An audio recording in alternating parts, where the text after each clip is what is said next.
Hi guys, কি অবস্থা, কেমন আছেন? আশা করি ভালোই আছেন।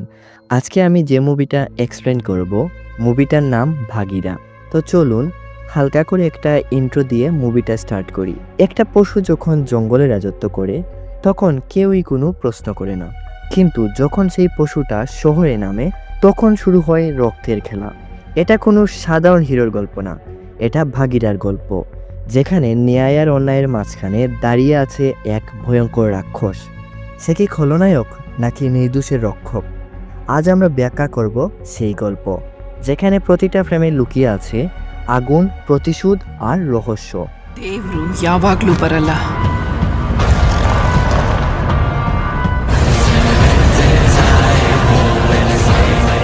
ಸಮಯ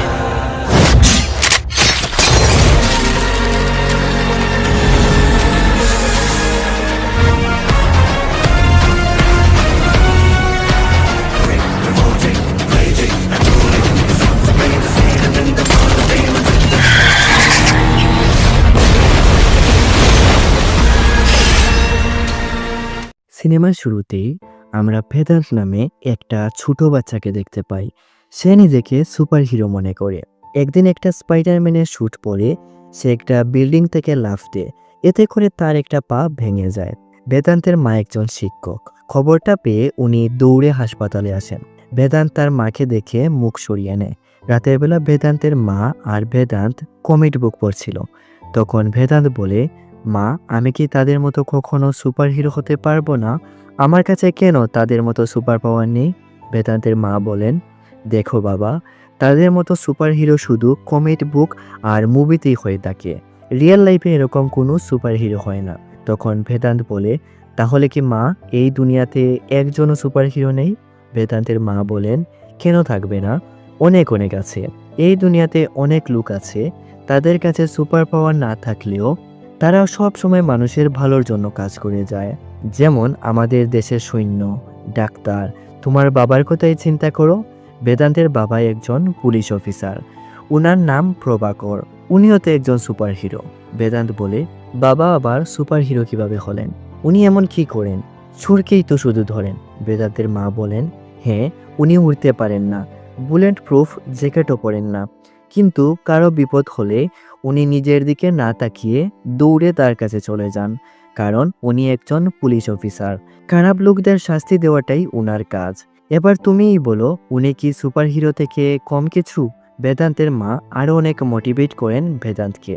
বেদান্তের পর তার মাকে প্রতিজ্ঞা করে সেও বড় হয়ে তার বাবার মতো একজন সিনসিয়র সৎ পুলিশ অফিসার হবে। সিন আসে এরপর কিছুটা পূর্বে, যেখানে আমরা দেখতে পাই বিশাল ঝড় উঠেছে। সমুদ্রের আশেপাশে থাকা সবাইকে সতর্ক করা হচ্ছিল, কেউ যেন সমুদ্রের আশেপাশে না থাকে, যে কোনো সময় বিপদ হতে পারে। কিন্তু কিছু জেলে নিজের পেটের দায়ে সব কিছু উপেক্ষা করে এই ঝড় বৃষ্টির মধ্যে মাঝ সমুদ্রে চলে যায়। মাছ ধরা তো দূরের কথা, হঠাৎই একটা বড় ঢেউ এসে তাদের নৌকাগুলো ভেঙে ফেলে। সামনেই ছিল কয়েকটা বড় বড় জাহাজ। তারা তখন তাদেরকে সাহায্যের জন্য ডাকতে থাকে। যখন জাহাজগুলো কাছে আসে তাদের তো হাওয়া বেরিয়ে যায়। আসলে এরা ছিল একদল গ্যাং। এই গ্যাংয়ের লিডার রানা। লোকটার মুখ ছিল অর্ধেক জ্বলা। দেখে প্রথমে ভয় লাগারই কথা। জেলেরা পানিতে ঝাঁপ দেয়, কিন্তু এরা কাউকে যেতে দেয় না, সবাইকে ধরে আর বন্দি করে। আসলে রানা অনেক বিপজ্জনক একজন লোক। সে অর্গান আমদানি রপ্তানির কাজ করে। এর জন্য সে প্রত্যেক মাসে হাজার হাজার লোককে কিডন্যাপ করে, এরপর তাদের শরীরের অর্গানগুলো বের করে বিদেশে পাচার করে। এরপর সিন আসে বর্তমানে। আমরা দেখতে পাই বেদান্ত অনেক বড় হয়ে গেছে, আর এখন সে একজন পুলিশ অফিসার হয়ে গেছে। তার মাকে দেওয়া কথা সে রেখেছে, তবে বেদান্তের মা এখন বেঁচে নেই। ক্যান্সারে আক্রান্ত হয়ে উনি মারা গেছেন। আজ বেদান্তের ডিউটির প্রথম দিন। মায়ের ছবির সামনে গিয়ে সেলুট দিয়ে বাবাকে প্রণাম করে বেরিয়ে পড়ে। এরপর সে পুলিশ স্টেশনে চলে আসে। এই লোকটার নাম নারায়ণ, আর সাথে যাকে দেখছেন তার নাম গোবিন্দ। বেদান্ত আসলে ঢাকঢোল বাজিয়ে ফুলের মালাটালা দিয়ে বরণ করে বেদান্তকে তারা ভেতরে নিয়ে আসে। নারায়ণ এদের সবার সাথে বেদান্তকে পরিচয় করিয়ে দেয়। বেদান্ত বলে, আমাদের পুলিশ স্টেশনে শুনলাম একটা কেসও পেন্ডিংয়ে নেই, এখানে নাকি কোনো ক্রাইম হয় না। আচ্ছা চলো, বেঙ্গালুর থেকে একটা চক্কর মেরে আসি। নারায়ণ বলে, ওখানে যাওয়ার কি দরকার স্যার? একটা মিটিং ফিক্সড করুন, সব কিছু আপনার টেবিলে চলে আসবে। বেদান্ত বলে, এখানে এসেছি আর বেঙ্গালুরুর সমুদ্রের মাছ যদি না দেখি তবে কি করে হয় বলো। কিন্তু নারায়ণ যেতে রাজি হচ্ছিল না। তবে যেহেতু বেদান্ত তার সিনিয়র ইন্সপেক্টর, তার কথা তো মানতেই হয়। কিছুক্ষণ পর তারা সেখানে চলে যায় আর আমরা দেখতে পাই এরা সবাই জেলের বেশ ধরে মাছ বিক্রি করার বাহানা করে তারা মাছের ভেতর ড্রাগস ঢুকিয়ে বাইরের দেশে বিক্রি করছে। এই বিষয়ে বেদান্ত তখন কিছুই জানতো না। তবে এদের চেহারা দেখে সে বুঝতে পারে কিছুতে একটা ঝামেলা এখানে নিশ্চয়ই আছে। এভাবে কিছুদিন চলে যায়। আজ বেদান্ত নারায়ণকে ডেকে বলে, আমি তোমাকে ওখানকার কয়েকজনের ফাইল আনতে বলেছিলাম। নারায়ণ বলে, আপনি যে ফাইল খুঁজছেন স্যার, এটা আপনার ড্রয়ারে আছে। বেদান্ত ড্রয়ারটা খুলে দেখে টাকার অনেকগুলো বান্ডিল। আসলে এই গুন্ডাগুলো শহরে দিনের পর দিন ক্রাইম করে যাচ্ছে। কারো সাহস নেই তাদের উপর কথা বলা। এখানকার সব পুলিশ অফিসারকেও এর জন্য তারা প্রত্যেক মাসে টাকা দেয়, যাতে করে কেউ তাদের কাজে বাধা না দেয়। কেউ যদি বাধা দেয় তাদের হয় তারা উপরে পাঠিয়ে দেয়, না হলে এরা ভয়ে পুলিশ স্টেশন ছাড়তে বাধ্য হয়। বেদান্ত অনেক রেগে যায়। আসলে বেদান্ত ছিল একজন সৎ সিনসিয়ার পুলিশ অফিসার। সে সব সময় রুল ফলো করে চলে। তার কাছে অন্যায় কখনো ছাড় পায় না। একটু পরই তার পুলিশ স্টাফদের নিয়ে ওই জেলেদের কাছে চলে যায়। বেদান্ত তাদের অ্যারেস্ট করতে গেলে এরা সবাই অনেক লম্বা লম্বা কথা বলে। বেদান্তকে তারা থ্রেটও দেয়। কিন্তু বেদান্ত তো 10-5 জন পুলিশ অফিসারের মতো না। এদের সবাইকে পিটিয়ে জেলে বন্দি করে দেয়। একে একে শহরের প্রত্যেকটা অনৈতিক কাজ সে বন্ধ করতে থাকে। কিছুদিনের মধ্যে শহরের অলিতে গলিতে বেদান্তের সুনামে ভরে যায়। নিউজ চ্যানেল, পেপারে শুধু বেদান্তেরই নাম। একদিন এভাবেই একজন সাংবাদিক বেদান্তকে তার এমন কাজের জন্য তাকে বাহাবা জানাচ্ছিল। তখন একজন জার্নালিস্ট, তার নাম রঙ্গনা, সে খুবই সৎ এবং ভালো মনের মানুষ। তার কাছেও অন্যায়ের ছাড় নেই। এই যে মূর্তিজি শুনুন, তাকে নিয়ে এত যে প্রশংসা করছেন, তার আগে অনেকেই এর আগে এখানে কোর্ট মেডেলিস্ট এসেছিল, কিন্তু পরে তাদের কারোই খোঁজ পাওয়া যায়নি। এই এসপিও দেখব কতদিন এখানে টিকে থাকে। এরপর আমরা দেখতে পাই বেদান্ত আর তার বাবা প্রভাকর একটা মেয়ের বাড়ি যাওয়ার জন্য বেরিয়েছে।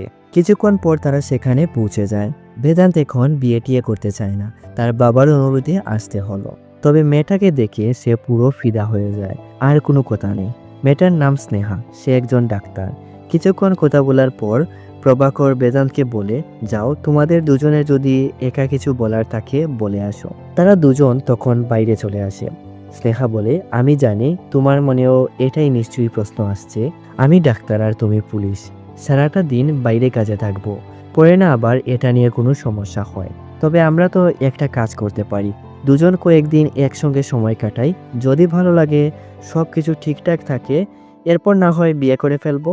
তা না হলে তুমি তোমার পথ দেখে নেবে আর আমি আমার পথ। কিছুদিন এভাবেই চলে যায়। দুজন দুজনকে জেনেছে, বুঝেছে, একে অপরকে পছন্দও করে ফেলেছে। আজ তাদের এঙ্গেজমেন্টও হয়ে যায়। কিছুদিন পর তাদের বিয়ে। এদিকে আমরা দেখতে পাই পুলিশ স্টেশনে ওই গুন্ডাদের পুলিশ মারছিল সবকিছু ক্লিয়ার হওয়ার জন্য। এই ড্রাগসগুলো তারা কোথায় পাঠায় আর এত দামি দামি বন্দুক তাদের কাছে কিভাবে এলো। তবে এরা কোনো কিছুই ক্লিয়ার হয়ে বলতে পারছিল না। একজন বলে, আমরা শুধু তাদের আন্ডারে কাজ করি, এই বিষয়ে আমাদের কোনো ধারণা নেই। যদি বুকের পাটা থাকে আমাদের লিডার পূজারীকে গিয়ে ধরুন, আপনাদের সব উত্তর পেয়ে যাবেন। পূজারী ছিল এই এরিয়ার ডন। আজ পর্যন্ত পূজারীর এরিয়ায় কোনো পুলিশের পা রাখার সাহস হয়নি। সে এতটাই দিনের পর দিন ক্রাইম করে যাচ্ছে, কিন্তু তাকে কিছু বলার কারো সাহস নেই। কিন্তু বেদান্ত এসবে ভয়ই পায় না। পুলিশ কনস্টেবল 2-3 গাড়ি নিয়ে চার্জ করে এদের উপর। এখানে তাকে সবাই বেদান্তের সাহস দেখে অবাক। আজ পর্যন্ত যেখানে কোনো পুলিশ অফিসার আসার সাহস করতে পারেনি, সেখানে বেদান্ত এসে এদের ব্যান্ড বাজাচ্ছে। যতই বড় নেতা হোক না, পূজারীকেও অ্যারেস্ট করে বেদান্ত জেলের ভেতর ভরে দেয়। পূজারীকে জেলে দেখে তার দলের লোকেরা যেমন অনেক অবাক হয়, তেমনি পুলিশ স্টেশনে সবাই হা করে তাকিয়ে থাকে। এর কিছুক্ষণ পর এখানে একজন মহিলা এসে বলে, আমার মেয়েকে কিছু গুন্ডা তুলে নিয়ে গেছে, প্লিজ তাকে বাঁচান। বেদান্ত মহিলার কাছে যাবেই তখনই কমিশনার তাকে আর্জেন্ট অফিসে আসতে বলে। বেদান্ত বাধ্য হয়ে মহিলার সাথে কথা না বলেই কমিশনারের অফিসে চলে যায়। কমিশনার বলে, আমি তোমাকে নিয়ে গর্বিত, তোমার মতো একজন পুলিশ অফিসার যে আমাদের স্টেশনে আছে। তুমি এই স্টেশনে আসার পর থেকে এখানকার অনেক ক্রাইম বন্ধ হয়ে গেছে, ডিপার্টমেন্টেরও অনেক নাম উজ্জ্বল হয়েছে। এবার এসব বন্ধ করো। এতদিন তোমার যেটা ঠিক মনে হয়েছে করে এসেছো, কিন্তু এখন থেকে আমি যেটা তোমাকে বলবো ওটা করবে। আমাদের ডিপার্টমেন্টের একটা সিস্টেম আছে বেদান্ত, এই সিস্টেমের মাধ্যমেই সব কিছু চলে, তাই তোমাকেও এখন সিস্টেম ফলো করতে হবে। বেদান্ত তখন কমিশনারের সাথে অনেক উগ্র হয়ে কথা বলে।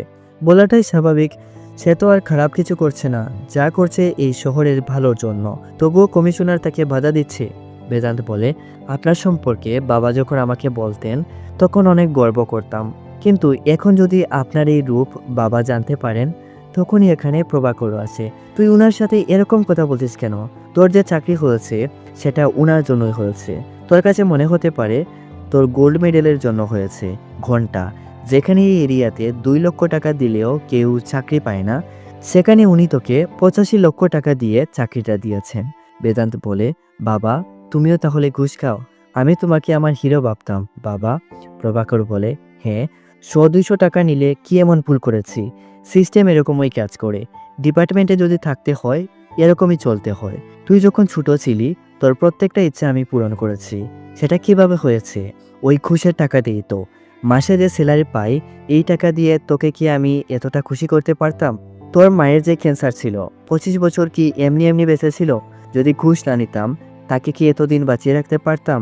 আমি আমার পরিবারের কাছে সব সময় হিরো ছিলাম আর হিরো থাকবো। এরপর আর একটু বেদান্তকে বুঝিয়ে শুনিয়ে প্রভাকর চলে যায়। তো এরপর আমরা দেখতে পাই রাগে দুঃখে বেদান্ত এতটাই ড্রিঙ্ক করে ফেলে এখন সে নিজেই নিজের কন্ট্রোলে নেই।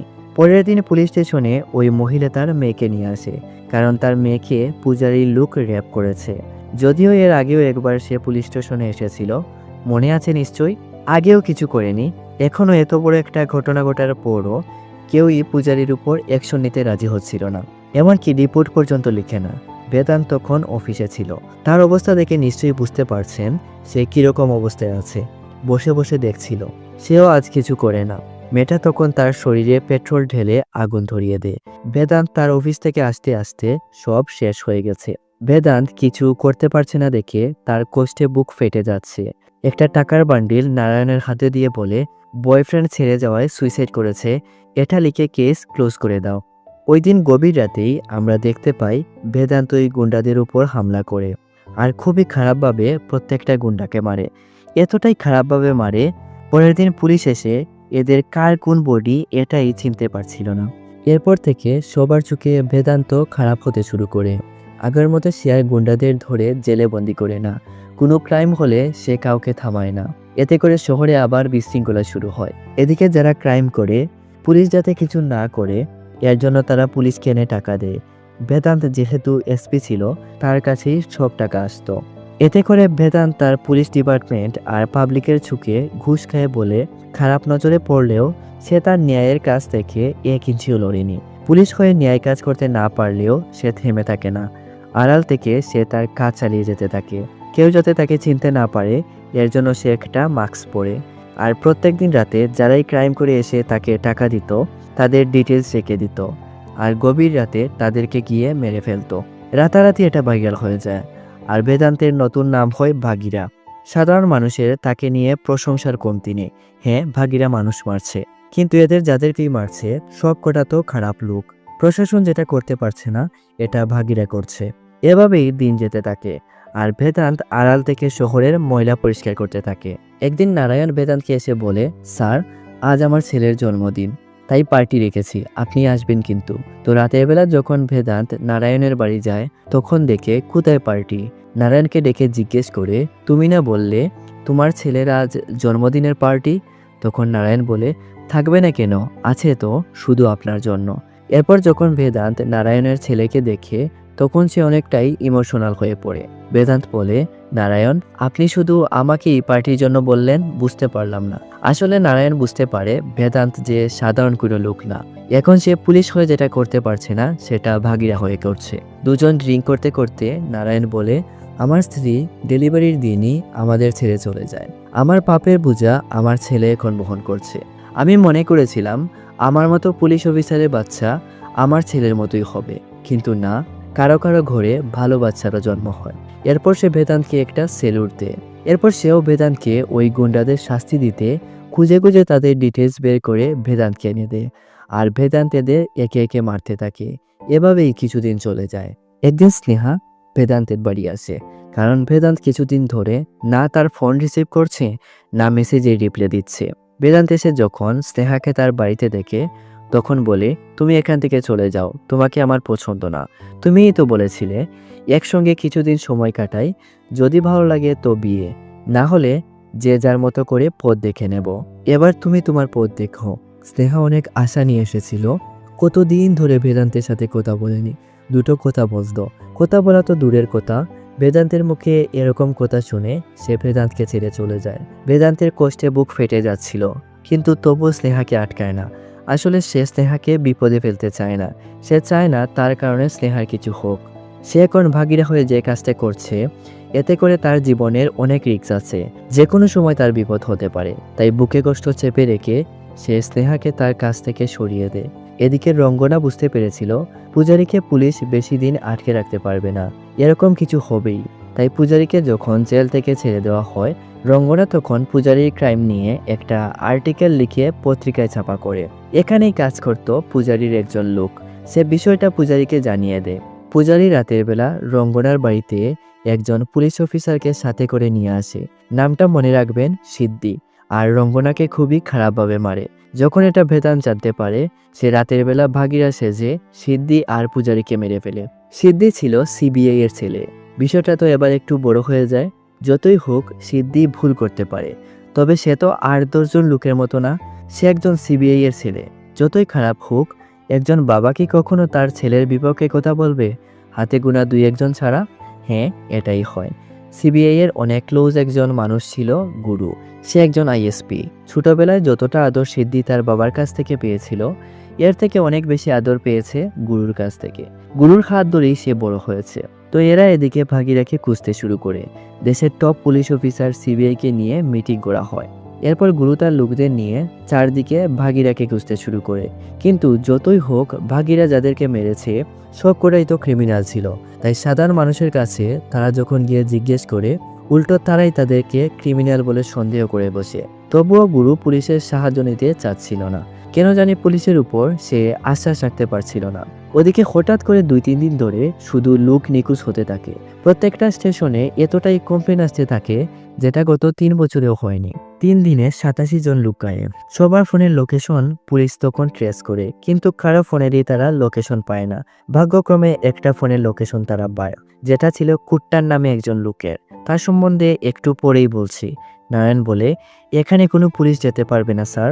বেদান্ত তখন বাগিরা সেজে সেখানে চলে যায়।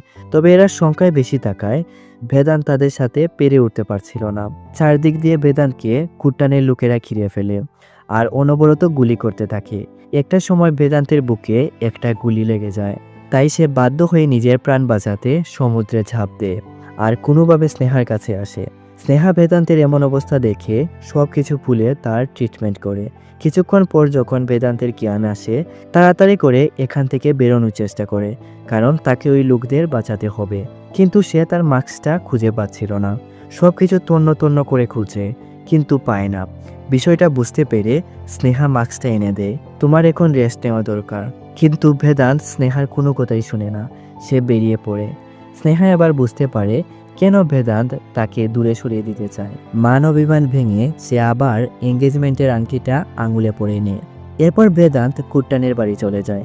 সেখানে গিয়ে দেখে কুট্টান নিজেই তার বউ বাচ্চাকে মেরে ফেলেছে, আর সেও একটা বন্দুক হাতে নিয়ে বসে আছে। বেদান্ত এসে বলে, তুমি এত লোকদের কিডন্যাপ করেছো কেন? তোমার উদ্দেশ্য কি? তখন কুট্টান বলে, তুমি আমাকে পুরো বরবাদ করে দিয়েছো বাগিরা। যে জায়গায় কখনো কেউ আসার সাহস করেনি, সেখানে তুমি চলে গিয়েছিলে। আর যা দেখার কথাই না তা দেখে ফেলেছো। আসলে আমি তো কিছুই না, এসবের লিডার হচ্ছে রানা। পুরো ইন্ডিয়াতে তার নেটওয়ার্ক আছে, ইন্টারন্যাশনাল অর্গান ট্রেডিং বিজনেস করে। তার কাছে তিলে তিলে মরার চেয়ে আমি নিজেই নিজেকে শেষ করে দিলে অনেক শান্তিতে মরতে পারবো। এরপর কুট্টান তার মাথায় শুট করে। একটু ক্লিয়ার করি, এই জায়গাটা ছিল একটা গোপন জায়গা, যেখানে লোকদের ধরে এনে রাখা হতো। এরপর শিপ দিয়ে সেখান থেকে বাইরের দেশে পাচার করা হতো। বাগিরা সেখানে গিয়ে যে বেঁচে ফিরে এসেছে, আর বাগিরা জানলো কিভাবে কুট্টান যে লোকদের কিডন্যাপ করেছে? এতটা কাঁচা কাজ করে কিভাবে? কুট্টান বেঁচে থাকলে তো রানাও ধরা পড়ে যাবে। তাই আর কি কুট্টান সে নিজেই নিজেকে শেষ করে দিয়েছে। আশা করি বুঝাতে পেরেছি। বেদান্ত পরের দিন পুলিশ স্টেশনে এসে ফাইলিং রুমে গিয়ে অনেক খোঁজাখুঁজি করে রানার ফাইলটা খুঁজে বের করে। সেখান থেকে আমরা জানতে পারি রানা ছোটবেলা থেকেই অনেক বিপজ্জনক। একদিন কোনো কারণে রানা আর তার সাথীদের পুলিশ অ্যারেস্ট করে জেলে বন্দি করে। পরবর্তীতে পুলিশ তাদের উপর অনেক টর্চার করে। রানা তখন রেগে পুলিশ স্টেশনে পেট্রোল ঢেলে আগুন ধরিয়ে দেয়। এতে করে অনেক পুলিশ ওই দিন মারা যায়। আর রানা তার সাথীদের নিয়ে সেখান থেকে পালিয়ে আসে। আর তার মুখ কিভাবে জ্বলেছে এবার নিশ্চয়ই বুঝতে পেরেছেন। এরপর সে ধীরে ধীরে বিভিন্ন ক্রাইম করতে করতে একজন ডন হয়ে গেছে। ধীরে ধীরে বিভিন্ন ক্রাইম করতে করতে একজন ডন হয়ে গেছে। একটু পর নারায়ণ কিছু টাকা এনে বাগিরাকে দিয়ে বলে, স্যার, সে একজন হ্যাকার, এটা আপনাকে দিতে বলেছে। সে এত বড় hacker, bank account, company data, এমনকি সে পুলিশ ডিপার্টমেন্টের ওয়েবসাইটকেও হ্যাক করেছে। তাকে মারবেন না স্যার। নারায়ণ সাথে ওই হ্যাকারের অ্যাড্রেসটাও দেয়। তো বেদান্ত রাতের বেলা ওই হ্যাকারের কাছে চলে যায়, কিন্তু তাকে মারে না, বরং তাকে তার পার্টনার বানিয়ে নেয়। যদিও প্রথম দিকে ছেলেটা রাজি হচ্ছিল না, কিন্তু যখন ভয় দেখায় সে রাজি হয়ে যায়। এরপর বেদান্ত আরও এরকম দুজনকে তার পার্টনার বানায়। একটা ছোট ছেলে যে তার শরীরে ব্যাটারির সাহায্যে একটা সিস্টেম করে মানুষকে শক দিত। আরেকজন বৃদ্ধ লোক যে একটা বোমের ফ্যাক্টরিতে কাজ করত, কিন্তু সে প্রত্যেকদিন নেশা করে ফ্যাক্টরিতে যাওয়ায় তাকে ফ্যাক্টরির মালিক ফ্যাক্টরি থেকে বের করে দেয়। এতে করে তারা যখন পুলিশ স্টেশনে আসে রিপোর্ট করার জন্য, বাগিরা তাদেরকেও তার টিমে এড করে নেয়। সে এমনভাবে তার টিমটা তৈরি করে কারো সন্দেহ করার কোনো জায়গা নেই। বিভিন্ন ধরনের গ্যাজেট তারা সবাই মিলে বানাতে থাকে। এদিকে হ্যাকার যে ছেলেটা, তার নাম আকাশ, কুট্টানের ফোনের সবকিছু খুঁজে খুঁজে দেখে, কিন্তু তেমন কিছুই সন্দেহ করার মতো পাচ্ছিল না। কিন্তু যখন পার্সোনাল পেমেন্ট চেক করে, তখন তো তাদের হুঁশ উড়ে যায়। প্রতি ঘন্টায় 40,000 50,000 করে তার অ্যাকাউন্টে এসে টাকা ঢুকতো। তখন তারা পেমেন্ট ডিটেলস দেখে ওই জায়গার লোকেশন বের করে। এরপর আমরা দেখতে পাই একটা উচ্চ ক্ষমতা সম্পন্ন জিপিএস সিস্টেম বাইক আর একটা নিউ মাস্ক পরে বেদান্ত ওই জায়গায় যায়। বৃদ্ধ লোকটার বানানো বম ফাটিয়ে ভেতরে ঢুকে। এখানে আমরা দেখতে পাই অবৈধভাবে লোকদের কিডন্যাপ করে তাদের শরীর থেকে বিভিন্ন অর্গান নিয়ে যারা টাকার বিনিময়ে তাদের আপন লোকদের বাঁচাতে চাচ্ছে, তাদের লোকদের শরীরে লাগিয়ে দিচ্ছে। বাগিরে এসব দেখে রেগে সবকিছু জ্বালিয়ে পুড়িয়ে ছাড়কার করে দেয়। সব কটাকে ছাঁটাই করে সে হার্ডওয়্যারগুলো নিয়ে চলে যায়। কিছুক্ষণ পর এখানে গুরু তার টিমকে নিয়ে আসে। বাগিরার নাগাল তো তারা পায় না, কিন্তু সিসিটিভি ফুটেজ দেখে তারা এটা কনফার্ম হয়ে যায় এটা কোনো ক্রিমিনালের কাজ না। তার বন্দুক ধরা স্টাইলটা ছিল একজন প্রফেশনাল ট্রেড অ্যাসিস্ট্যান্টের মতো। এবার তারা বেদান্তকে সন্দেহ করতে শুরু করে। ওদিকে বেদান্ত ওই দুটো হার্ডওয়্যার আকাশকে এনে দেয়। আকাশ তখন হার্ডওয়্যারগুলো থেকে আগের থেকে আরও ডাবল অ্যামাউন্টের পেমেন্ট পায়, যেগুলো ইয়োগী নামে একজনের কাছে জমা হচ্ছে, যে ছিল রানার ডান হাতের লোক। তবে 2-3 দিন ধরে তার কোনো খোঁজ নেই। সোশ্যাল মিডিয়া থেকে শুরু করে ফোন করা পর্যন্ত বন্ধ করে দিয়েছে। তবে তার পেমেন্ট লোকেশন ট্রেস করে বাগিরা সেই জায়গাগুলোতে তার অত্যাধুনিক সব অস্ত্রটস্ত্র নিয়ে চলে যায়। একে একে রানার প্রত্যেকটা গোপন ক্যাম্প ধ্বংস করতে থাকে। এতে করে রানা আজ ইয়োগীর কাছে আসে। রানাকে দেখে ইয়োগী তার পায়ে পড়ে যায় আর ক্ষমা চায়।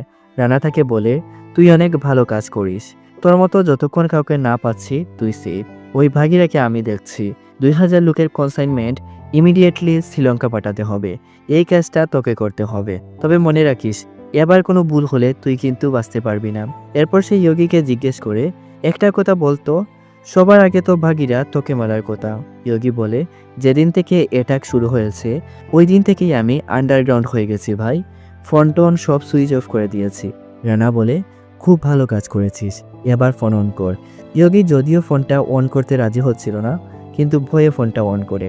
সাথে সাথেই আকাশের কাছে ইয়োগীর লোকেশন চলে যায়। আকাশ বাগিরাকে লোকেশন জানিয়ে দিলে ঘন্টার মধ্যে বাগিরা সেখানে পৌঁছে যায়। কিন্তু বাগিরা এটা চিন্তাই করতে পারেনি এটা যে রানার চাল হবে। চারদিক দিয়ে রানার লোকেরা তাকে ঘিরে ফেলে। তবে রানার ইয়োগী তাদের লোকদের হাতে বাগিরাকে ছেড়ে তারা চলে যায়, কারণ শ্রীলঙ্কা থেকে কাস্টমার এসেছে, ড্রিল করতে হবে। বিশাল একটা ধামাকা ফাইটিং হয়, যেটা দেখার মতো ছিল।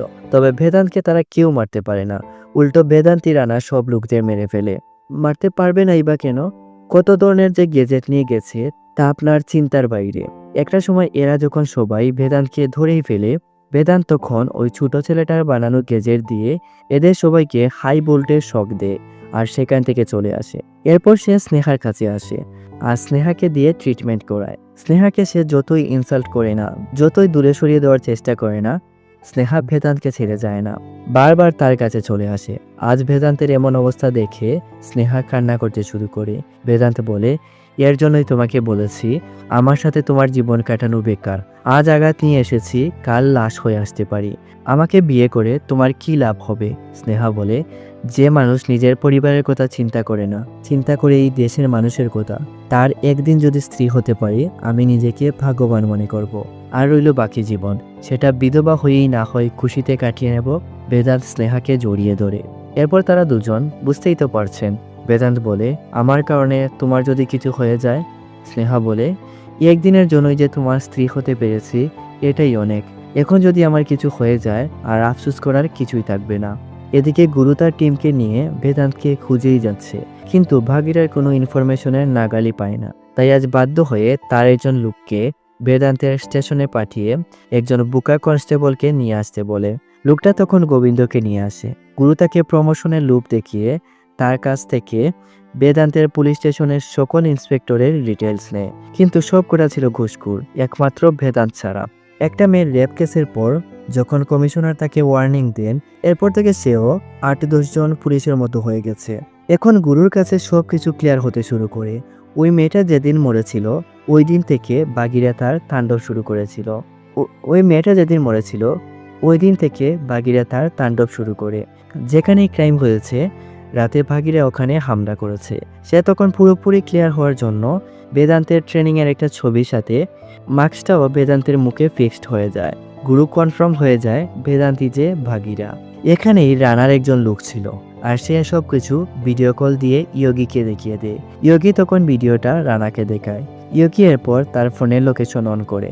সাথে সাথেই আকাশের কাছে নোটিফিকেশন চলে যায়, আর সে বেদান্তকে জানায়। বেদান্ত তার দেরি না করে বেরিয়ে পড়ে। তবে যাওয়ার সময় তার বন্দুকটা হাত ফুসকে নিচে পড়ে যায়। এত গভীর রাতে হঠাৎ শব্দ শুনে প্রভাকর চমকে ওঠে, আর উঠে দেখে বেদান্ত গাড়ি নিয়ে বেরিয়ে পড়েছে। প্রভাকর তখন বেদান্তের রুমটা গিয়ে খুলে, আর রুমটার পরিবেশ দেখে সে শিউরে ওঠে। চারদিকে শুধু ক্রিমিনালদের ছবি টাঙানো, টুকরো টুকরো কাগজে বিভিন্ন জায়গায় অ্যাড্রেস লেখা, টেবিলের এক কোণে রাখা ভাগিরার মাস্ক। এসব দেখে সে কান্না করতে শুরু করে। তার ছেলেকে হয়তো সে আর বাঁচাতে পারবে না। ওদিকে ভাগিরা বেদান্তকে চিনতে পারায় ভাগিরার সমস্ত অ্যাড্রেস, সমস্ত গোপন তথ্য মুহূর্তের মধ্যে কালেক্ট করে নেয়। আর আমরা দেখতে পাই স্নেহাকে রানা কিডন্যাপ করে তার কাছে নিয়ে এসেছে। বেদান্তকে ফোন করে বলে, আমি জানি তুই কোথায় যাচ্ছিস। যদি ওখানে না যাস তবে 50 জন লোক মারা যাবে, আর যদি এখানে না আসিস তোর প্রেমিকা উপরে চলে যাবে। এরপর রানা বেদান্তকে লাইনে রেখে স্নেহার উপর অনেক টর্চার করে, কিন্তু বেদান্ত স্নেহাকে ভুলে ওই 50 জন মানুষকে বাঁচাতে চলে যায়, যারা একটা ট্যাঙ্কের মধ্যে আটকে ছিল। বরফ ধীরে ধীরে গলছে আর ট্যাঙ্ক পানির নিচে তলিয়ে যাচ্ছে। বেদান্ত আস্তে আস্তে ট্যাঙ্কটা অনেকটাই পানিতে পড়ে গিয়েছিল, তবে সময় মতো আসতে পারায় সে তাদেরকে বাঁচিয়ে নেয়। শিকলের 2 মাথায় ধরে দাঁড়িয়ে থাকে। ওদিকে বেদান্তের অপেক্ষা করতে করতে রানা স্নেহাকে মেরে ফেলে। এদিকে গুরু তার টিমকে নিয়ে এসে বেদান্তকে অ্যারেস্ট করে। একজন যখন তার মাস্কটা খুলতেই যাবে, গুরু তখন মানা করে, কেন একটু পরেই জানতে পারবেন। এরপর বেদান্তকে অ্যারেস্ট করে কোর্টে নিয়ে যাওয়ার জন্য গুরু তার কয়েকজন লোককে দিয়ে পাঠিয়ে দেয়। মাঝ রাস্তায় ওই রানার লোকটা বেদান্তকে মারার জন্য উঠে পড়ে রেগে যায়। কোর্ট কি, তাকে তো মেরে ফেলা উচিত।